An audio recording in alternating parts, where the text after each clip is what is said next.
कहते हैं कुछ लोग मरकर भी जाते नहीं, वो बस हमारी आंखों से ओझल हो जाते हैं, लेकिन दिल से कभी नहीं जाते।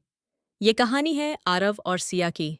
एक ऐसा प्यार जो इतना गहरा था कि सच भी उसके सामने छोटा पड़ गया। आरव एक शांत लड़का था, कम बोलने वाला, हमेशा अपनी ही दुनिया में खोया रहता था। स्कूल में भी वो सबसे पीछे बैठता, जहां उसे कोई परेशान ना करे। उसकी जिंदगी बहुत साधारण थी। सुबह स्कूल, दोपहर घर और शाम को अकेले टहलना। न ज्यादा दोस्त, न कोई खास बात। लेकिन फिर एक दिन सब बदल गया। उस दिन क्लास में हल्की सी हलचल हुई। टीचर के साथ एक नई लड़की अंदर आई। उसके चेहरे पर एक प्यारी सी मुस्कान थी और आंखों में एक अलग सी चमक। क्लास ये सिया है। आज से ये हमारे साथ पढ़ेगी। सिया ने धीरे से क्लास की तरफ देखा और फिर उसकी नजर आरव पर जाकर रुकी। वो सीधे उसके पास आई। तुम यहाँ हमेशा अकेले बैठते हो? आरव थोड़ा घबरा गया। हाँ, मतलब मुझे आदत है। सिया हंस पड़ी। अब नहीं, आज से मैं भी यहीं बैठूंगी। उस दिन के बाद जहां पहले खामोशी थी, वहां अब हंसी गूंजने लगी। सिया बहुत बातूनी थी और आरव बस उसे सुनता रहता था। धीरे धीरे दोनों के बीच दोस्ती हो गई। फिर हर दिन साथ बैठना, साथ पढ़ना, साथ घर जाना और स्कूल के बाद एक पुराने पेड़ के नीचे मिलना। वो जगह उनकी अपनी दुनिया बन गई थी। वहां न कोई डर था, न कोई झिझक, बस दो लोग और उनका प्यार। सिया अक्सर कहती, आरव, अगर मैं कभी चली गई ना, तो तुम मुझे भूल तो नहीं जाओगे? आरव हर बार मुस्कुराकर कहता, तुम कहीं नहीं जाओगी, और अगर गई भी तो मैं तुम्हें ढूंढ लूंगा। दोनों हंसते और फिर वही वादा दोहराते, हमेशा साथ रहेंगे। समय बीतता गया और उनका रिश्ता और गहरा होता गया।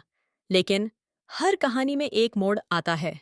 एक दिन मौसम अचानक बदल गया। काले बादल छा गए और तेज बारिश शुरू हो गई। आरव घर पर था। तभी उसके फोन पर एक मैसेज आया, मत के सिया का आज मिलना है, बहुत जरूरी है। मैसेज पढ़ते ही आरव बिना कुछ सोचे निकल पड़ा। बारिश में भीगता हुआ, दौड़ता हुआ सीधे उस पेड़ के पास पहुंचा। वो इंतजार करता रहा। 10 मिनट, 30 मिनट, 1 घंटा, लेकिन सिया नहीं आई। उसका फोन भी बंद था। उस रात आरव बहुत बेचैन था। अगले दिन वो जल्दी स्कूल पहुंचा, लेकिन वहां कुछ अजीब था। सब लोग चुप थे, जैसे कोई बड़ी बात हो गई हो। आरव ने सिया को ढूंढा, लेकिन उसकी सीट खाली थी। उसने सबसे पूछा, लेकिन किसी ने साफ जवाब नहीं दिया, जैसे कोई सच उससे छुपाया जा रहा हो। उस दिन आरव के अंदर एक अजीब सा डर बैठ गया। शाम को वो फिर उसी पेड़ के पास गया और इस बार सिया वहां थी, जैसे कुछ हुआ ही नहीं। आरव ने गुस्से में पूछा, तुम कल क्यों नहीं आई? मैं इंतजार करता रहा। सिया बस मुस्कुराई। बस थोड़ी देर हो गई थी। उसकी आवाज में कुछ अजीब था, थोड़ी ठंडी, थोड़ी दूर। लेकिन आरव ने ध्यान नहीं दिया, क्योंकि वो खुश था कि वो वापस आ गई। उस दिन के बाद सब फिर पहले जैसा हो गया। वो रोज मिलते, बातें करते, हंसते। लेकिन धीरे धीरे कुछ चीजें बदलने लगीं।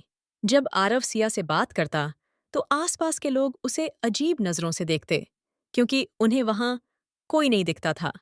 वो सोचते, आरव अकेले बात कर रहा है। एक दिन उसका दोस्त कबीर उसके पास आया। आरव, तुझे सच जानना चाहिए। आरव ने कहा, क्या? कबीर ने धीरे से कहा, सिया अब इस दुनिया में नहीं है। आरव गुस्से में चिल्लाया, पागल हो गए हो तुम? वो रोज मेरे साथ होती है। कबीर की आंखों में आंसू थे। वो उस रात एक्सीडेंट में। आरव ने उसकी बात काट दी। बस, मुझे कुछ नहीं सुनना। वो वहां से चला गया। उसका दिल उस सच को मानने के लिए तैयार नहीं था, इसलिए उसने अपनी एक अलग दुनिया बना ली। एक ऐसी दुनिया जहां सिया अभी भी जिंदा थी।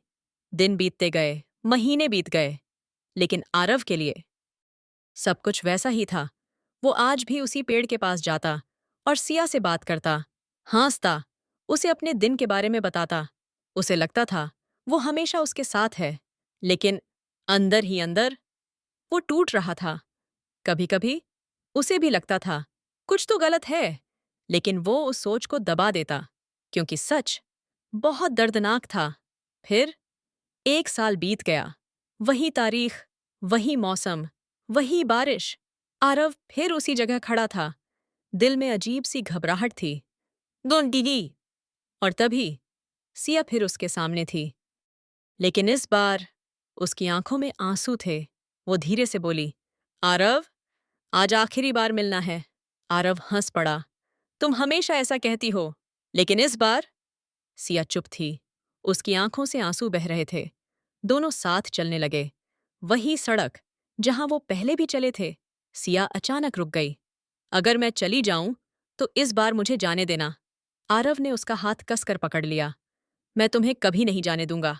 तभी एक तेज रोशनी, एक ट्रक, और सब खत्म हो गया। अगले दिन लोग उसी जगह खड़े थे। कोई कह रहा था, ये वही लड़का है जिसकी गर्लफ्रेंड 1 साल पहले यहां मरी थी। और आज ये भी। लेकिन एक बात सबने नोटिस की। मरने से पहले आरव मुस्कुरा रहा था, जैसे उसे डर नहीं था, जैसे वो अकेला नहीं था। शायद क्योंकि इस बार वो सच में उसके साथ था। कहते हैं, कुछ प्यार कभी खत्म नहीं होते, वो बस इस दुनिया से दूसरी दुनिया में चले जाते हैं। और वहां वो हमेशा साथ रहते हैं।